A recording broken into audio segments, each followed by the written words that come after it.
So I'm going to show you how to pre-order FC26. So if you want to get early access, like a week early before everyone else, then you have to pre-order. So to do that, just go to your PS5 and then go to the PlayStation Store, select that, and then go to the search menu or the search function at the top there, the search bar or search icon, and just search for FC26.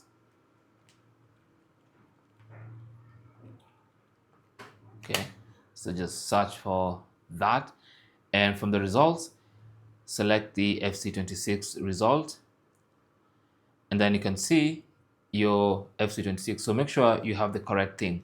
Now, if you come here to the three dots on the right, you have the option to go for the standard edition, but only the ultimate edition is available on pre-order and early release. So click on that. It's going to be $89.99, which is basically $90. So select that and then just purchase. You want to do this early before the pre-order season is over. So you're gonna have to enter your password. So do that.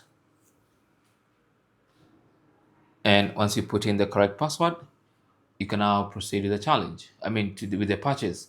So the purchase has been done, and as you can see, I have 5 days to go. Now that means I'm gonna get this on 14th, where everybody else is gonna get it on 26th. Okay, so that's 1 week earlier. So that is basically how to pre-order FC26. Thanks for watching. Don't forget to like and subscribe. And if you have any comments or questions, you can talk to us down in the comment section. Good luck.